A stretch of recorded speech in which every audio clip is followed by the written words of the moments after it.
turning back.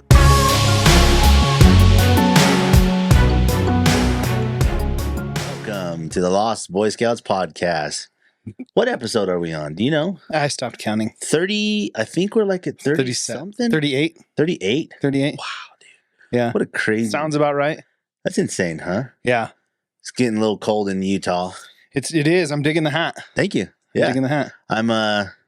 I like wearing my cowboy hats every once in a while. Yeah, fits in with the community. Yeah. Figured I like driving around with it sometimes, and I was born in Texas, if you didn't know that. Oh.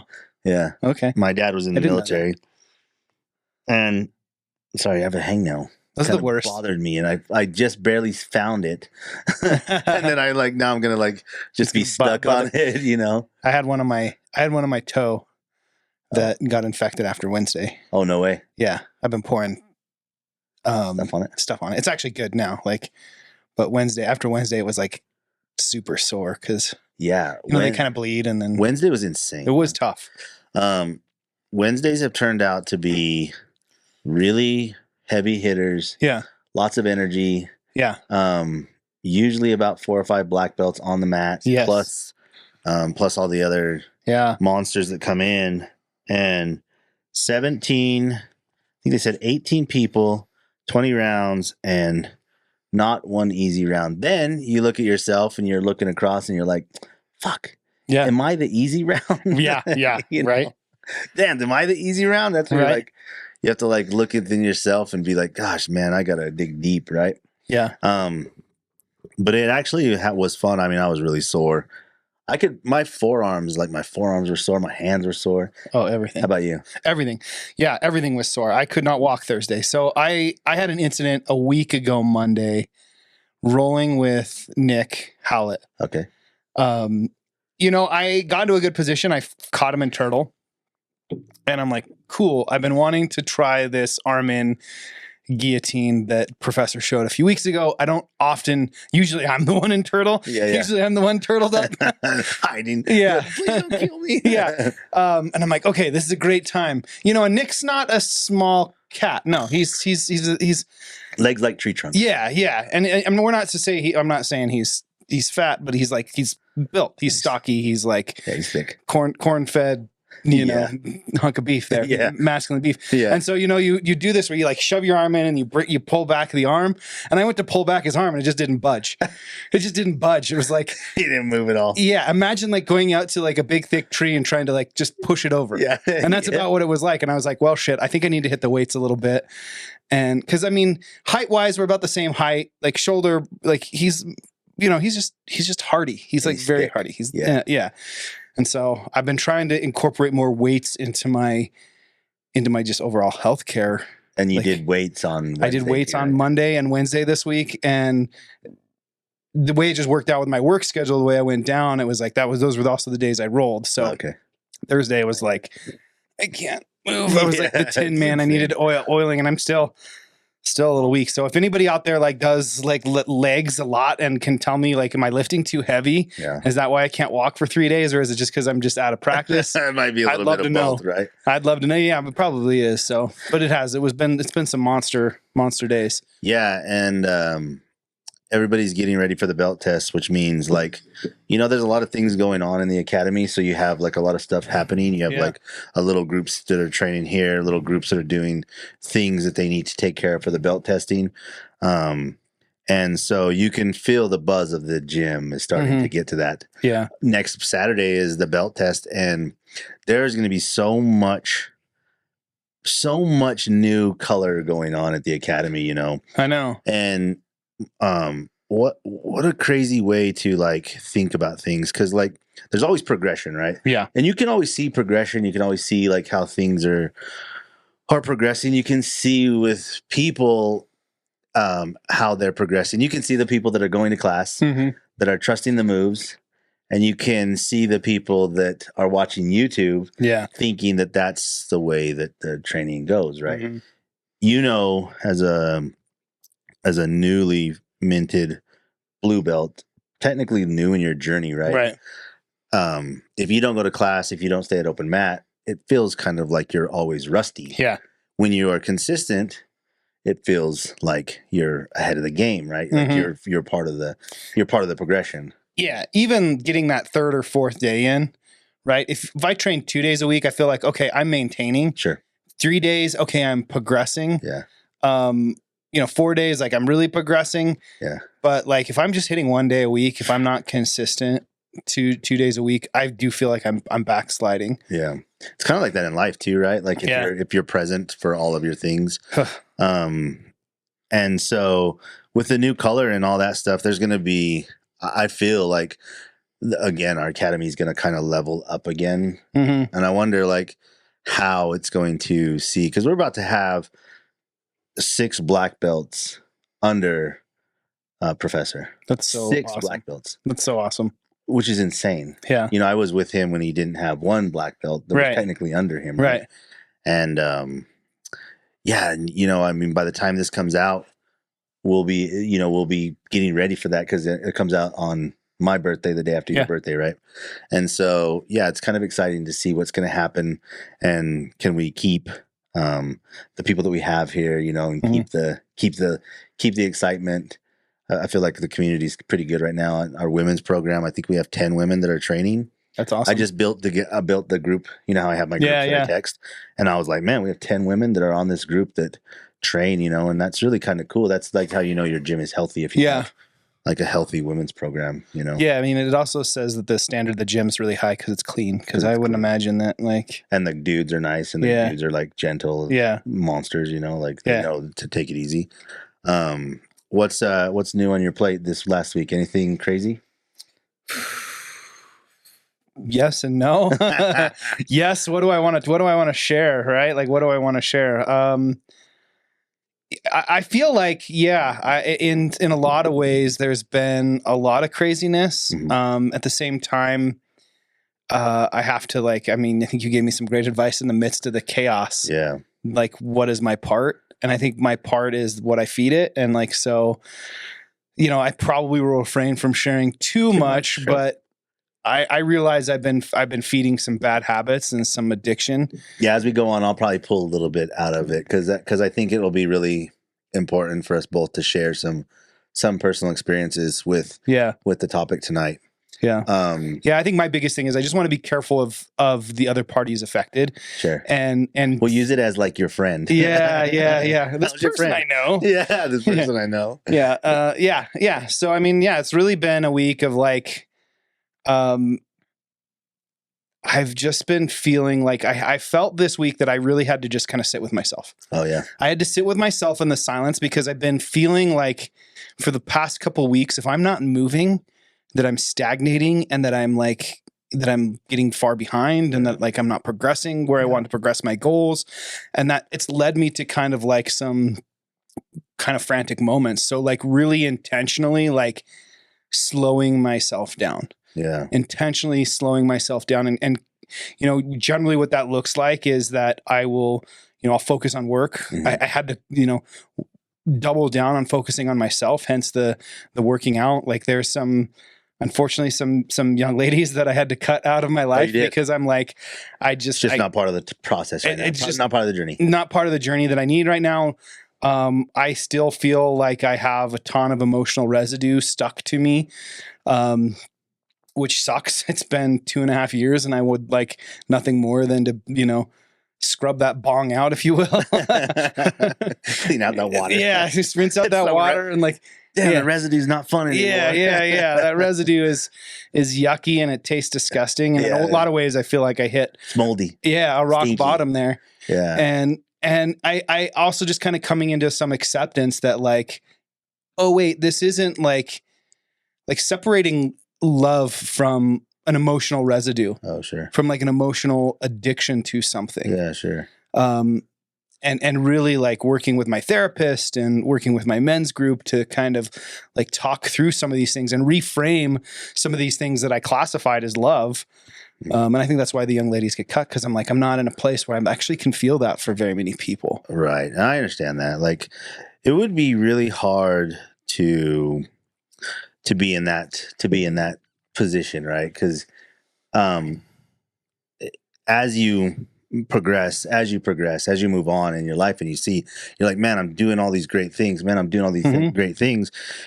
You sometimes forget to see what you're actually doing, and what part you play in like some of those contentious situations, right? Yes. That's for me, man. Like that's the things that I struggle with is if I'm in the fight, I care about what I care about.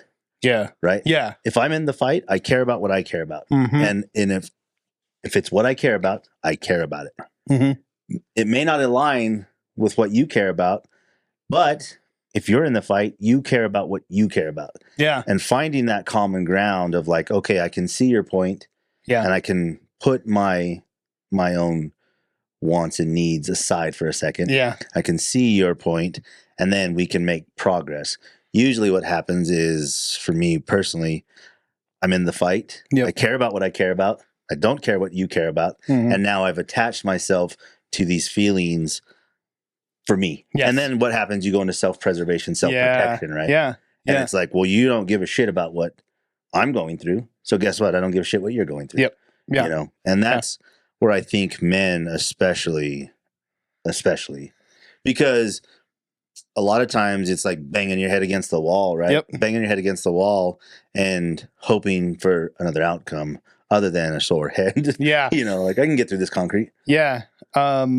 One of my favorite Instagram accounts, the Holistic Therapist, she posted something just recently, like, and it resonated so deeply with me after this last couple of weeks. It was,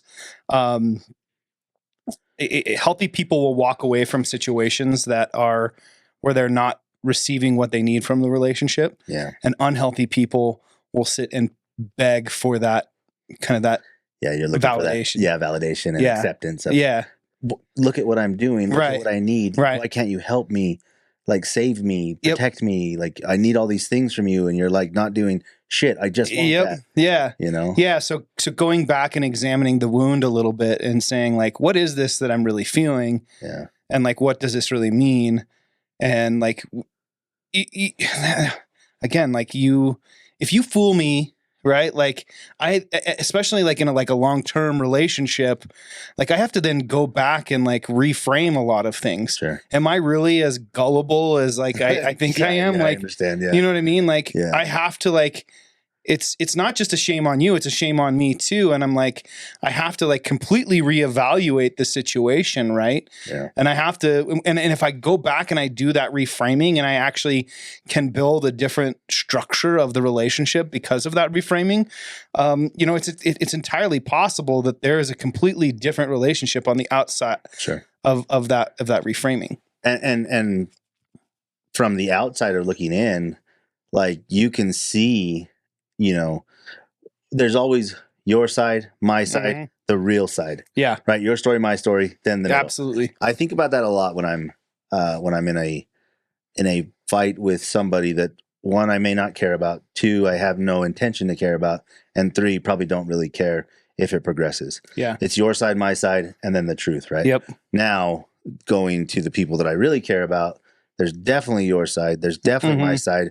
And I want to find out how we can find common. Yeah. Like, let's get to a point where I care about what you care about. You care about what I care about. And now we can work to the middle. Right. And find some of that. Part of that problem is like, what if the person on the other end is in that idea of like, I don't care about what you care about, right? You know? Yeah, like yeah. You get into this, like when arguing with an idiot, make sure he's not doing the same thing. Yeah. You're am I the easy round? Yeah, right? Am I the easy round? Yeah, I think that's so true, Danny. I think there are some relationships where you find that, hey, this is worth investing in. And that's where I step back and I get curious, right? Sure. I seek to understand rather than to be understood. Sure. And that is someplace I'd like to be. And unfortunately for me, in certain particular relationships, I am still stuck almost as an addictive cycle in the dopamine hit I get from attacking. And it's been years worth of it, decades of it. Like my mom and I, like we still go at each other. Sure. Like I'm a teenager and she's, you know, my mom, and we're now at a level where we're peers. Right. So, yeah. I talk a lot about that. My mom, as you know, my mom had a stroke on last so that today is Friday. It's started to present itself, I guess, last Friday. So about a week ago, Saturday was when it really happened. And it brought into context a lot of things because my brothers and sisters and I, with my brothers and sisters, especially, like we fight, but I always think, well, we're brothers and sisters. Like I really don't care how mad you are. When shit hits the fan, you're going to be there for me. Yeah. With my mom, especially, I know like if something happens to my mom, my brothers and sisters, we rally to my mom because she's alone. Yeah. She ruminates about a lot of things. And I think I have that. Oh, bless her heart. I have that as well. She ruminates. Yeah. Ruminates. Like if she's struggling in it, I know. I know she's struggling in it because everything that she's doing, everything that she's posting, everything she's talking about, everything she's texting me about, when we have conversations, it always revolves back to what I can tell she's ruminating about. And I think I have that where I ruminate about things. You know, I get stuck in my head. I play out conversations. I play out scenarios of how things could go better, how things could go worse, and then worst case scenario, best case scenario. And I'll do it for days on end about something that I'm ruminating about. Yeah. You know, and when that happened last Saturday, you know, my brothers and sisters and I got together, and there was some things, some contention that we had to talk about. You know, some just to make sure that we were always on the same page, but also like some things that they felt that I had done, you know, that I've done in our relationships. And I listened to them. I could have, you know, pointed my finger back at them. Well, okay, well, what about when you did this? But I just listened to them, and I always told them like, okay, cool. Like I understand that, but it's what you care about. Like, for instance, I care about calling you for your birthday. Like I care about calling each of their kids for their birthday. And this is how I presented it. I said, I care about that. But if you don't call my kids for my birthday, I get upset about that. Yeah. Because that's what I care about. Right. Yeah. And that's where you look at that and you reframe it and you're like, well, you could bicker about that. We could fight about the fact that I do this, you don't. Now I'm going to be mad at you. And then what happens? Tit for tat. Yeah. We start keeping score. Yeah.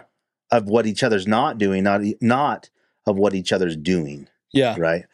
And when you ruminate over those scorekeeping things and you start to play out scenarios of what you could, what you will, what you should do, the score just starts to like really tally up. Nothing's even happening. Right. I'm not fighting anymore with them. Yeah. But in my head, I've ruminated. I'm keeping score. I'm keeping track of what they haven't done instead of keeping track of what they have done. Right. And when we got to the bottom of that, all of my, you know, my brothers and sisters, we were both, we all could understand, like, at the end of the day, we want what's best for each other. Right. Right. We want what's best for my mom because she's single. Yeah. Right. So we have this common thing that we can. Plus, we want our families to be able to get together without contention. Right. Yeah. And so we did walk away from there with really good knowledge of each other and the understanding that while we say we're going to wipe this slate clean, there's still going to be things that, like, let's say tomorrow they don't call my kids for the birthday. Yeah. Now all of a sudden I'm like, well, back to square one. I told you this. Yeah. I just told you that you this bothered me. Now, what the shit, right? As opposed to just being like, no, it's okay. Like, we're going to make progress. We've talked about it.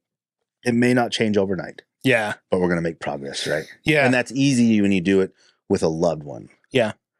But what about with somebody that you just, man, you love, but there's just so much contention there. It's you're so interesting that you say that you're a ruminator, because I'm definitely a ruminator myself. Like, and I will get to those points where I'm like, fuck it, burn the ships.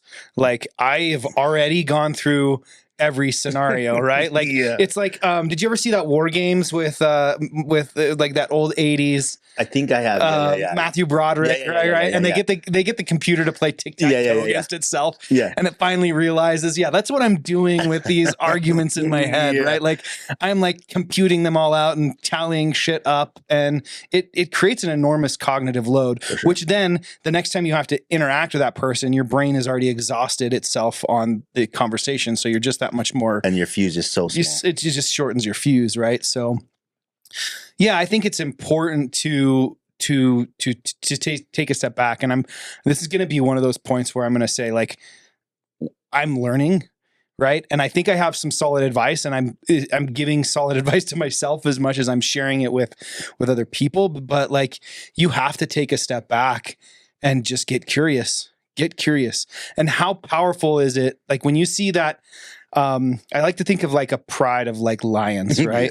Right. Like when you see like the king of the lion pack, right? Like there may be other male lions around that are doing things or other things, and he doesn't care until he cares. Until he cares. Yeah. Right. And it's typically going to be something that, it really gets to him that he cares, right? Yeah. And so how do I get like that? How do I become that mentality where, you've said this mean thing, you said that mean thing, and I just kind of like, okay, whatever. Yeah. Okay. Yeah. Yeah. And man, my personal experience with those things comes from finding solace in being able to be like, these are the things that I really care about. Yes. And if and I really care about them, and I will share them with you.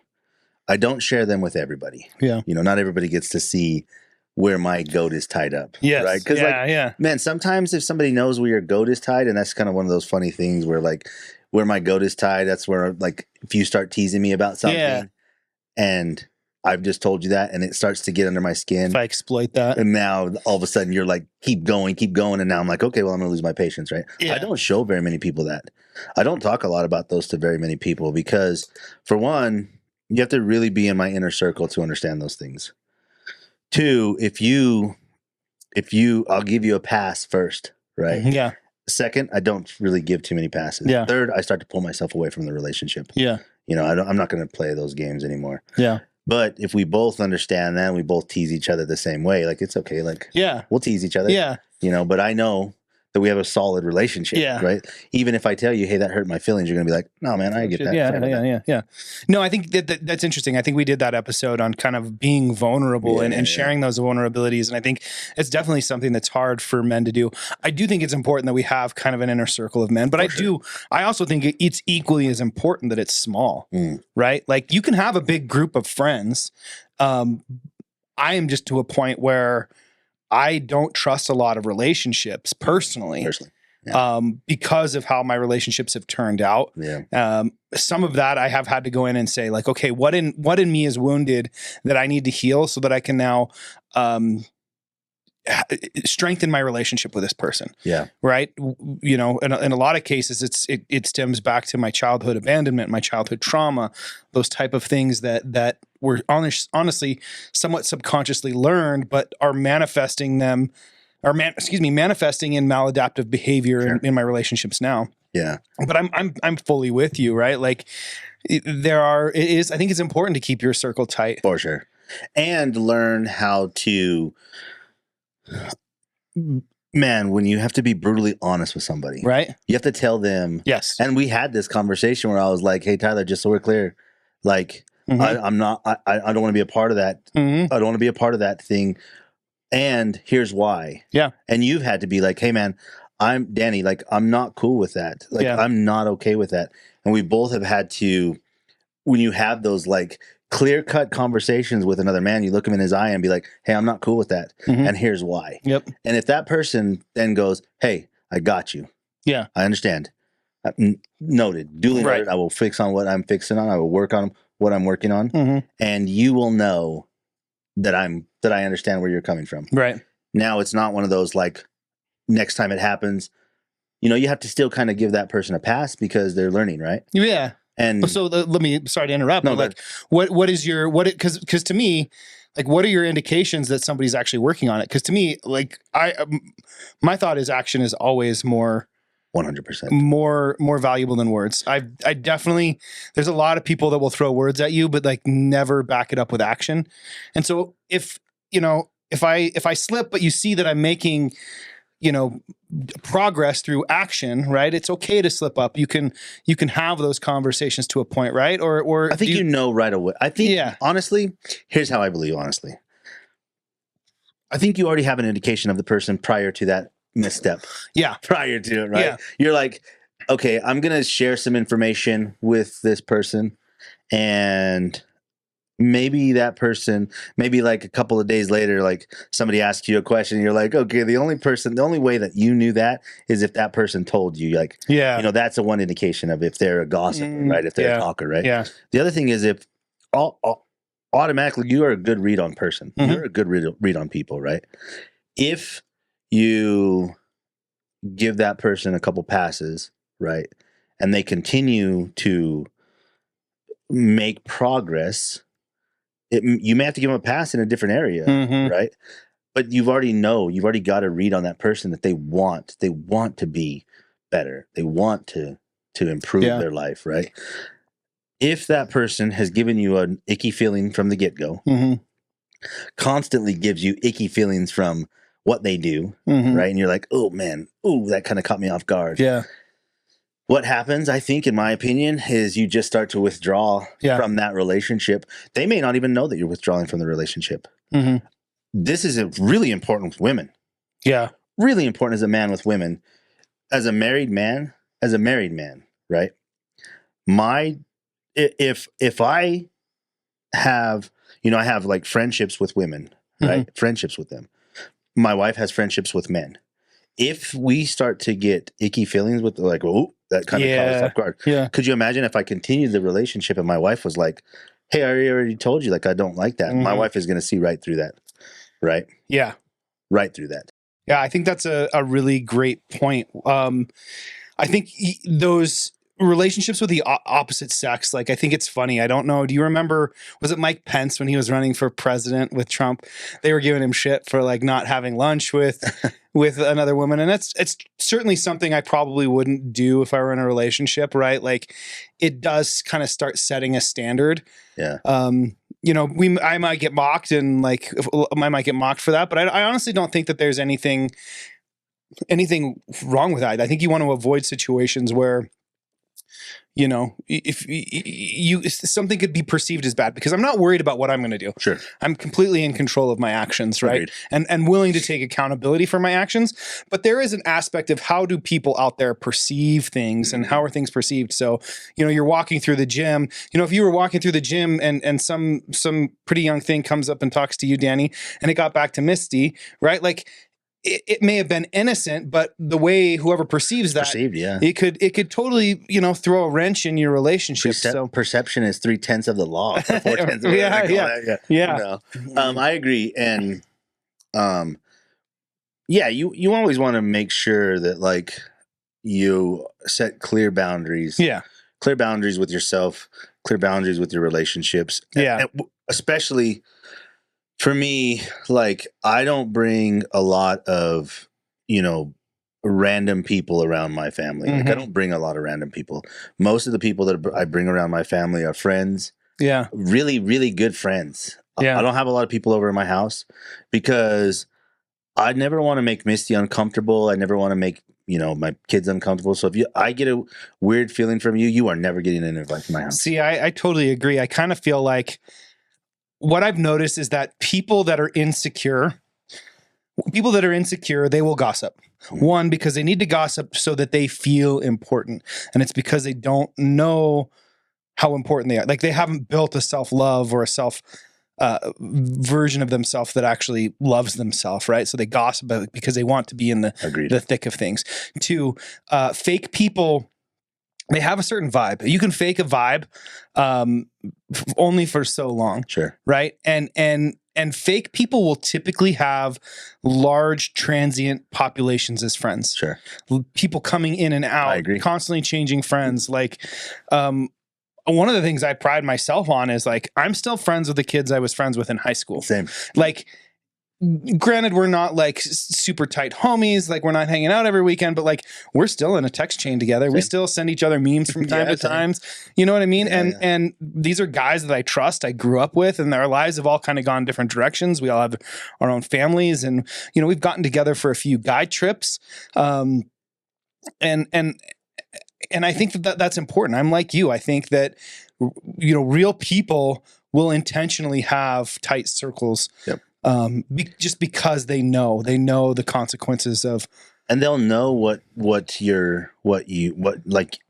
have similar things where you're like, that person caught me off, that person rubbed me the wrong way. Yes. And we'll both feel that way. Yeah. And we'll both start to put our women and children towards the middle, because we're like, hey man, that guy is giving me the wrong vibe. Right. And so we'll do that when we're out amongst the regular people. Yeah. Right. You'll start to do that kind of stuff.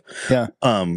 Another clear boundary that I put on myself, like if it's a serious conversation, I don't have a serious conversation with a person of the opposite sex. Yeah. Unless it's my wife. Yeah. Like if there's a person that has an issue with me or that wants to ask me questions, I don't respond to them. Yeah. Because I think you may not like my tone when I snap off at you. So I may ask you, hey, do you have, like, are you married? Or like, is your husband around? Or is your dad around? Or hey, what if my wife spoke to you as opposed to me speaking to you? Because I say a lot of swear words. I have a very gruff personality sometimes, especially if you've caught me off guard in a situation that I'm not comfortable with, right?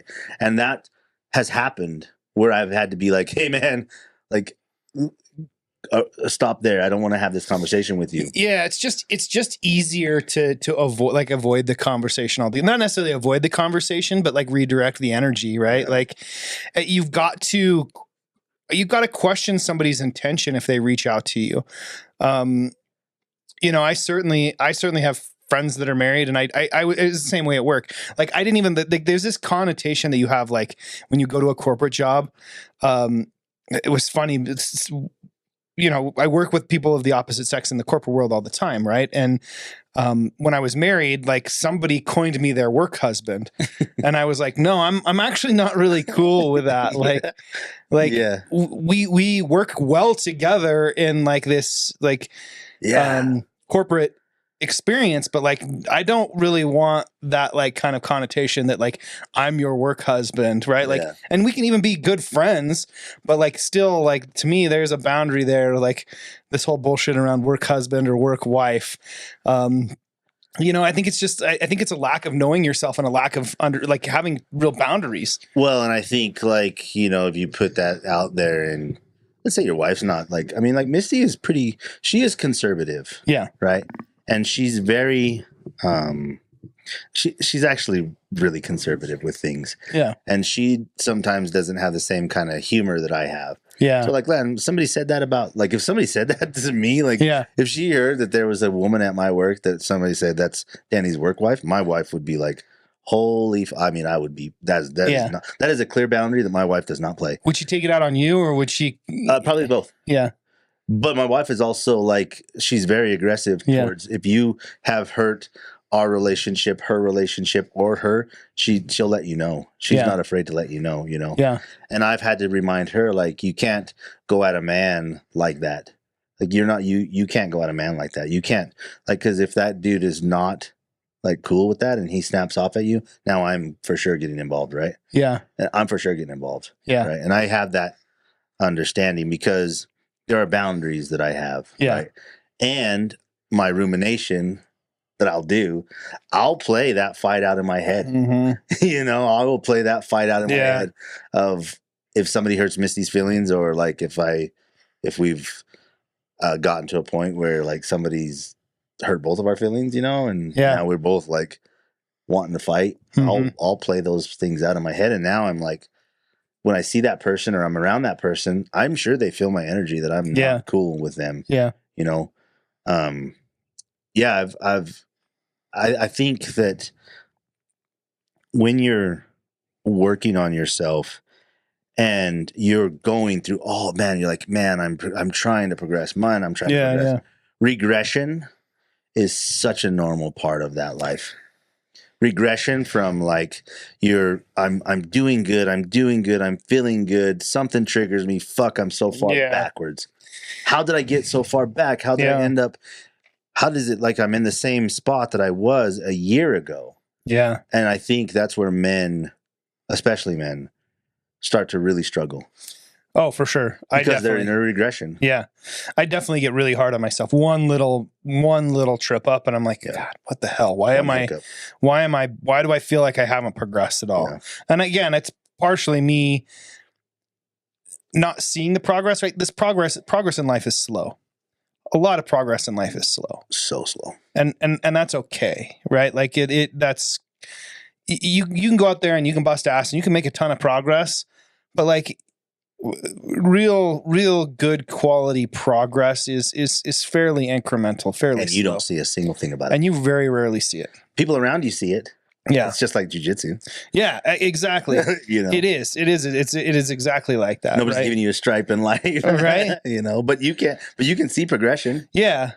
Yeah. Yeah. So being kind to myself and realizing that like sometimes you fall into those bad habits just because there's like that attachment to the dopamine hit. Sure. I need the dopamine hit, right? Like I need the dopamine hit of, it's like when you quit smoking or, you know what I mean? Like you take anything out of your life that's made you feel good for so long, but really is bad for you. Yeah.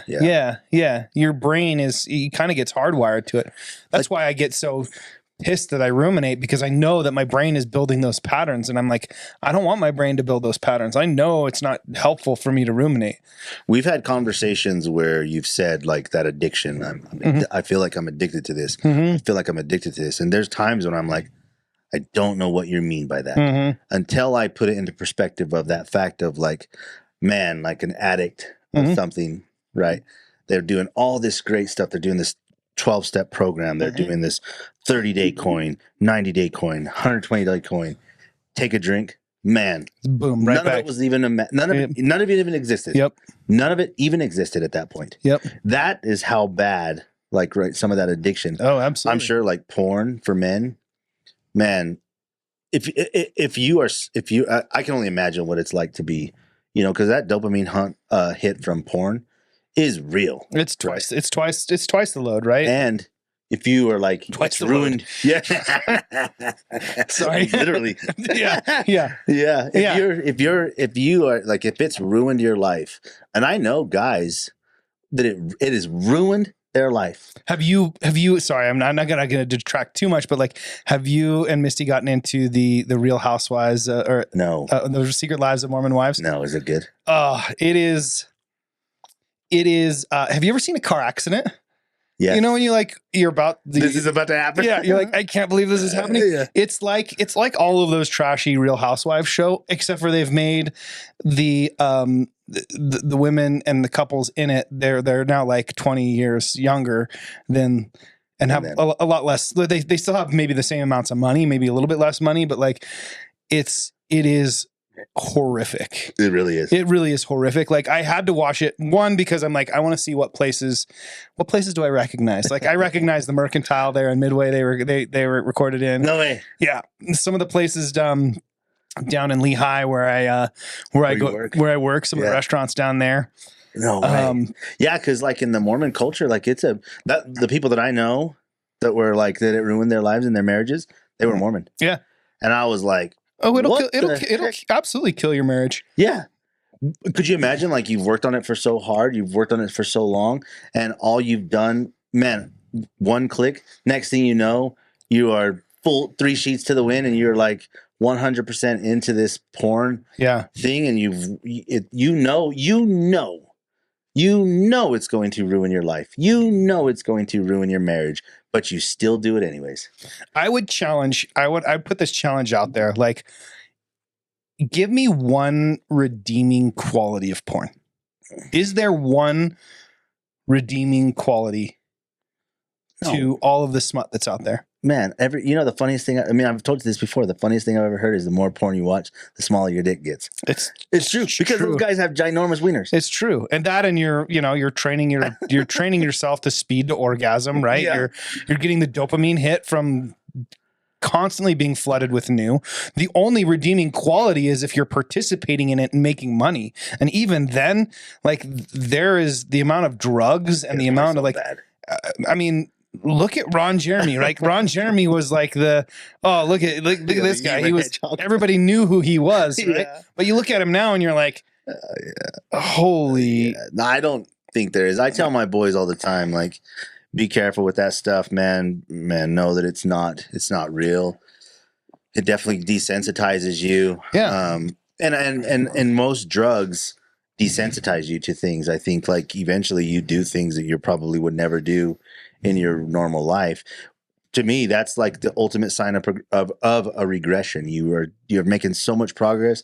People see you making progress. They don't see what happens behind closed doors, but eventually they see it, right? Eventually they see it. Yeah. And for me, regression, when I'm in a moment of regression, I'm really hard on myself, and I tend to feel so bad that I like turn into this like sloppy, lovey, please don't catch me, please forgive me, please let me back to being like where we were before, because I fucked up so bad.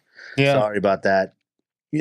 Especially when I was drinking heavy. Yeah. When I was drinking heavy, man, I would wake up in the morning and I'd be like, who do I have to apologize to today? Yeah. Who do I owe an apology to? Right. And I wouldn't remember because I was so drunk the night before. And in my head, I was like, man, I was having a great time. My stomach hurts. I'm sure I was laughing. Right. Well, I probably was puking. Oh yeah. You know? Yeah. And when I was really heavy with hard alcohol, I was like, man, I would have a good time. I know I was having a good time, but not everybody around me. Yeah. I can assure you they weren't having a good time. I can assure you they were like, which version of Danny are we getting tonight? Are we getting the Danny that's going to cry? The Danny that's going to fight? The Danny that's going to probably like do stupid shit that is going to be really, really horrible? Which version are we getting? And nobody wants to be around that guy. Yeah. Yeah.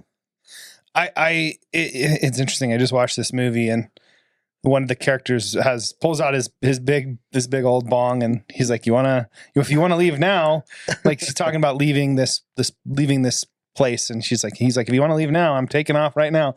And she's like, no, I actually don't like to participate in things that keep me from feeling. And I'm like, it's true. A lot of that is and it's not just alcohol or substances. Nah. Porn, we're killing something. We're killing a feeling. We're killing a feeling. How I mean, you got, like, if you are a man that is married and you are even casually watching porn, like, what are you numbing? Like, how good is your relationship? Yeah. Right. And you can't be honest. Apparently you can't be honest. You can't talk about what's bothering you or what you need. Right. And honestly, like, you've probably dived so far down that rabbit hole that, I mean, your wife's probably not going to fulfill some of those things, You're right, because they're actors. It's remember when you found out that WWE, WWF was fake, right? Like, no, it's not. All of that stuff is it's a show that they put on, right? For and sure. It's you don't want to be part of that show, right? No, like, you don't want to be. You want to really feel good about yourself, and none of that stuff is going to make you feel good for a long term. Yeah. I don't know what it is. I believe that, like, we have this false idea that our lives are supposed to be this perfectly happy, healthy fantasy land of great feelings, of great sex, of great drinking, of great hanging out with your friends all the time, doing all this cool shit all the time. Yeah, for sure. I think that that's part of life. What I also think is that it's bullshit. Yeah. I think a lot of what we're told life should be is a marketing ploy. For sure. To get us to buy more stuff. Buy more stuff, yeah. Buy more stuff. Right? Because even you look at and this is, again, this goes back to, like, I've tried to create more on Instagram than I consume, but what I have curated on Instagram is very much curated. Yeah. You are seeing a small sliver. And I think that's what's interesting about this TV show. Like, obviously these Mormon housewives, like, started a TikTok, right? So you see the small sliver of TikTok. Now this population is opened up. You're getting a little bit more behind the scenes. Even the TV show is still very scripted, right? Like, if they weren't constantly bitching at each other, complaining, nobody would watch it, right? So, but you're really only seeing another small sliver to elicit some sort of emotion, right? Sure. And so I think you're absolutely right. I do think that like most of what we're told to be is what we're told to be. Like we very rarely do we authentically create, and you have to be in a very healthy place to authentically create. I'm not saying it's impossible. I think there's people out there by the millions that are authentically creating. Yeah. Some of the most successful people in the world have been able to tap their authentic creation. I love Rob Dyrdek. You know Rob Dyrdek? No. Famous skateboarder from the 90s. He's about 50 years old. He was on he was sponsored by DC Shoes. Growing up, like he wasn't like the greatest. Big Black Robin. Yeah. So that was his TV show. Yeah. And like if you've watched the progression of his career, and I've only kind of watched it because I grew up kind of in the skating scene in high school, and like I was always into skaters. You saw him go from the Robin Big Black, where he hires this bodyguard to protect him from skating, and then he has his next show, and then he does this clip show, Ridiculousness. Oh yeah. And he has the Fantasy Factory show, and like you've seen his life actually like really progress, and in his podcast and in his social media stuff, he actually shares a lot about what he's done to kind of like get to this authentic place of creation. And like for him, it all started around like, how do I make a career out of skateboarding? Right. The same thing with like, the guys in jiu-jitsu that are now like trying to authentically make careers in jiu-jitsu. We talked about last week, Chris Jones. We talked about Craig Jones. Chris Jones is. I know who Chris Jones is. Sorry, Chris. I didn't mean to get you confused there. Craig Jones. Gordon Ryan. Like these guys that are authentically trying to make it. The other fighters that are popular out there, right? Yeah. Right now, the jiu-jitsu community is insane right now.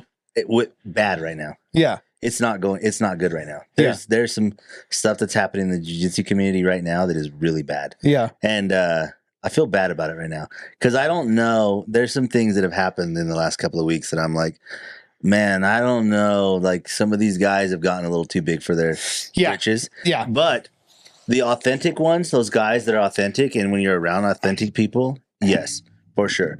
But social media has definitely captured some people, and they've gone off the deep end on some shit, But I think that's in every aspect, every genre of every genre. Yeah. And I think, like you said earlier, we live in this world where we're marketing these marketing tools to make us believe that what we're doing is not enough, and that we really can get more. We can find more. And it's like, fuck hustle culture. Yeah. Man, I used to love Gary Vee, and I still really do love Gary Vee. Yeah. But his hustle and grind, like I get it. He's back east. He's New York. He takes, Wine Library TV from $1 million a year to $5 million a year. And like, kudos to him. Like I love to look up to him as a mentor, but like this hustle and grind culture, like it's exhausting and it's killing people. It's killing people. Oh, for sure. You cannot. Like I tell people all the time, like, no, man, like you're missing out on things like we've talked about. Like there are things that I will not sacrifice. Yeah. I'm not sacrificing shit for. Yeah. I'm not sacrificing things. Right. I love jiu-jitsu. Right. I love it, but I'm not giving up my Saturdays every Saturday to go to jiu-jitsu. I love to learn more, to be more, to do more, but I'm not sacrificing my mental health just to get tired. I already have a busy ass week. Right. And, I think that's part of it is like you see progression in either dollar signs, relationships, status symbols, you see that as progression. And if you don't see those things, then what you feel like is you are in a regression. You feel like I'm not living up to what my expectation is, right? Yeah. And so that's where I say myself personally, I give myself a pass. Like I'm like, man, today I did not breathe. Damn it. That's okay. Yeah. It's okay. I'll tell you, this time last year, had I not breathed, I would have been furious with myself because I had a goal of 365 days to breathe. Now I can give myself a pass. I don't breathe. Like, there's days where I'm like, okay, today I don't wake up and I don't feel differently. I feel okay. The first time I didn't breathe and I didn't do a breath work session, I really thought my day is going to be ruined. Yeah. but it wasn't. It was okay. And I thought, okay, I'm good, man. Like, but I go back the next day. I do the same. I do my routine. I feel great about myself. You give yourself passes. Give yourself like, man, if you're in a regression, if you feel like you're regression, like how last week, we were, when I was telling you, I was like, man, what part are you playing in this? Yeah. Like, do you have a part in this? Yeah. Sure, I'm here on your side and I love you. Mm-hmm. I'm going to be on your side no matter what. Yeah. But let's look at it as if I wasn't on your side. Right. Let's look at it as if I was the enemy. Right. What could I say then? Mm-hmm. What would I be able to tell you? You need to, man, stop doing this. Yeah. Right? And then what I would say is, like, if it starts to affect the relationships that you actually care about, man, you probably need to change something. Yep. Yeah. No, I think that was the biggest. I meet weekly with my therapist, and we have a men's group that we meet every Thursday night. And of course I bring, situations to them. We talk about them. And I, for the longest time, have allowed other people's opinions. I believed that my value was earned, and I because I was told my value was earned, right? Not just from my mom, but I think intrinsically in kind of the Mormon culture, you're the provider, and you have to be a big earner. You have to be a 6-figure earner. Yes. And I'm like, okay, here I am, a 6-figure earner. Why aren't I happy? Right. And so I start to internalize a lot of that stuff. And when somebody calls out your lack of ambition, and I'm like, I have been anything but ambition. You value that about yourself. Yeah. It's like that thing where I told you, like, this is what I care about. Yeah. Now you just called me out on what I care about. Yeah. Exactly. I'm the first of neither of my parents went to college. Yeah. My brother didn't graduate. I'm the first person in my family to graduate college. I'm the first person in my family to make, 6 figures at a corporate tech job. Like, sure. I've held titles that I have meant a lot to me. And, if my hustle hasn't been up to your standard, then fuck you, quite frankly. It's not my problem. Yeah, you care. You care so much about it at that moment. And if it comes from a person who you care about, or you value their opinion, times that by 1,000,000, right? Right. And so you have to stop. You have to stop and say, okay, what does this person value by pushing this agenda on me? Sure. Right? What does it say about them? Sure. What does it say about them? And then what does it say about me if I continue to engage in the argument? Yeah. And that's where I have to step back and say, okay, this is the part I'm playing. This is where I need to give myself a little bit more grace and just say, you know what? You don't have to defend. Yeah. You can be that lion and be like, okay, all right. Yeah, it's good. Yeah, the lion doesn't have to fight every fight, right? Fight the ones that are the most important. Right. Right. Yeah. And we go back to that, and I do think that's a great analogy. Like, you don't have to fight every fight. Right. Did Muhammad Ali take every fight? Like, I don't know his boxing. Maybe. I don't know his boxing career that well. Yeah. There's probably a point in his career where he probably told people no.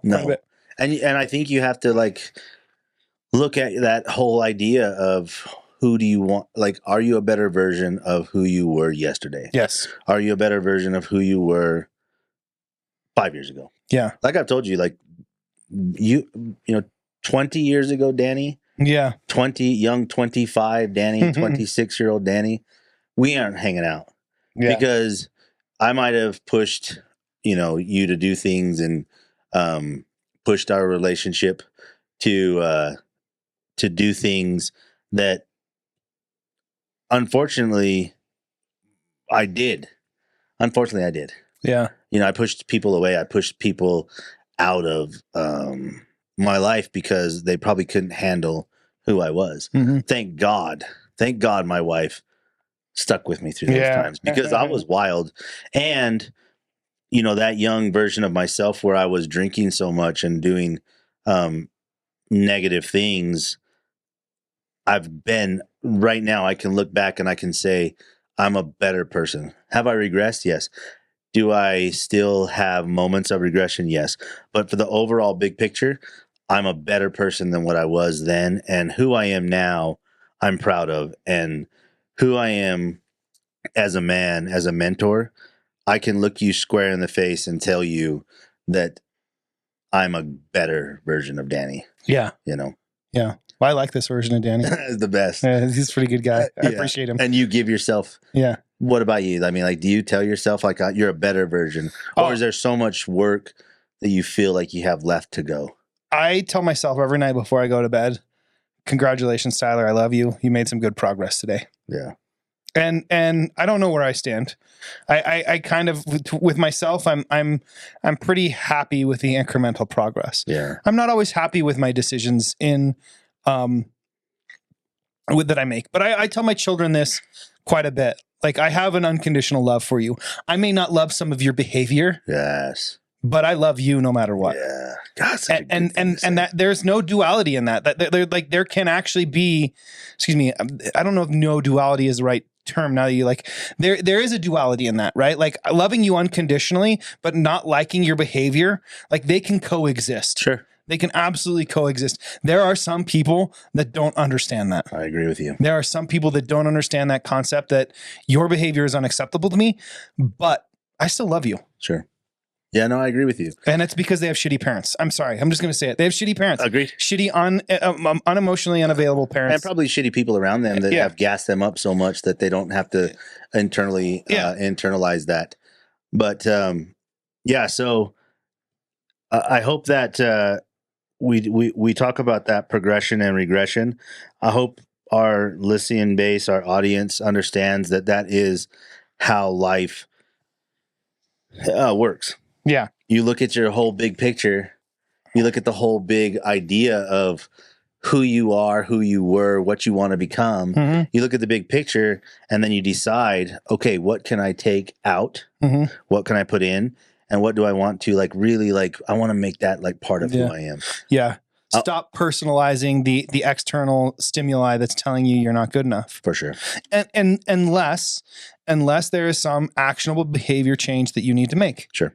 And if you can see that, if you can get curious about that, then you're winning. I agree. You are winning. I agree with you.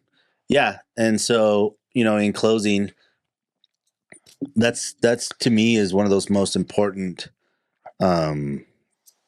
ideas of where men can go. Mm-hmm. Where we can become better men, where we can become better role models. Mm-hmm.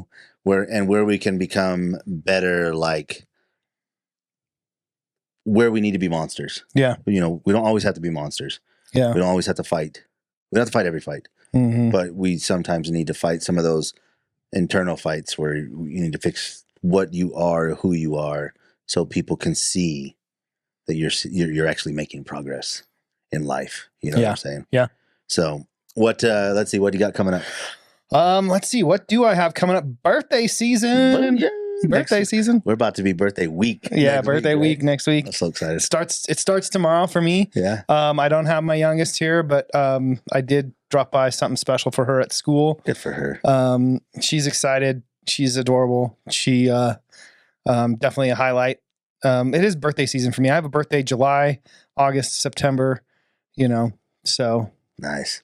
And then your birthday is Thursday. Mine is Friday. Yep. Belt test Saturday. Barbecue, family barbecue. Yeah. Man, okay. We will for sure get the bus out because the colors are insane. They're popping. They're popping. Now. And we got new equipment. I'm dying to test. I know. That. Yeah. Last week was crazy for me, but I think if we can try to get something together. Yeah. We're driving tomorrow. We're going to get in the Jeep tomorrow and drive up Lake Creek, come down Wolf Creek Pass, go up Mirror Lake Highway, come down Mirror Lake Highway, and go to the Notch for dinner. Okay, cool. So we're going to spend 4 or 5 hours in the Jeep driving, looking colors. You're going to go out center? Yeah, so we're heading straight up center, going up Lake Creek, going around up in there, coming down by Mill Hollow. Yep, we did that yesterday. We did that last Saturday, Mill Hollow. Up Wolf Creek Pass, then go into Mirror Lake. Then you can get up into like Soapstone. Yep. In the Uintas and then come back down. Yeah. And then we'll come down to the Notch, have dinner. Nice. Yeah, we did last Saturday. We did out to Mill.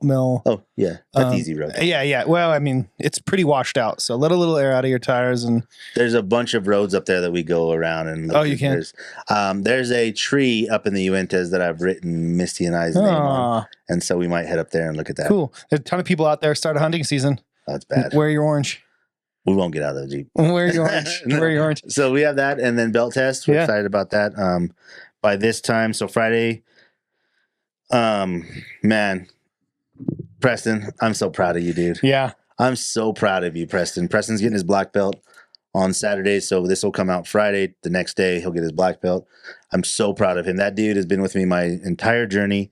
I told him that there's a good chance that I will cry because he means so much to me. He has been such a good example and such a good person for me to have in my life at the time that I needed it.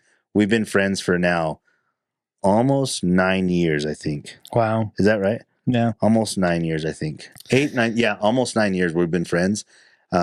We started the first month of jiu-jitsu together, and that's how we became friends. And it was insane to me that I became friends with him. It changed my life like that and so, Preston, I'm so proud of you. I hope you hear this before you get your black belt. If it's afterwards, I'm sure you'll have seen me cry. Yeah. And I'm excited, man. I hope you're watching the YouTube on your cyberfuck. Yeah, cyberfuck. Oh, your cyberfuck. That. That's so awesome. No, yeah, definitely. Congratulations, Preston. Like, would love to toast you and just like thank you for like you probably do realize like the level of the lives you've touched just through your passion of jiu-jitsu. It's unbelievable, and I'm grateful for you. I'm grateful for your missus who allows you to just train every day, and your kids. Like just getting to know your whole family has been a blessing in my life, and super grateful for you. Stoked. And congratulations.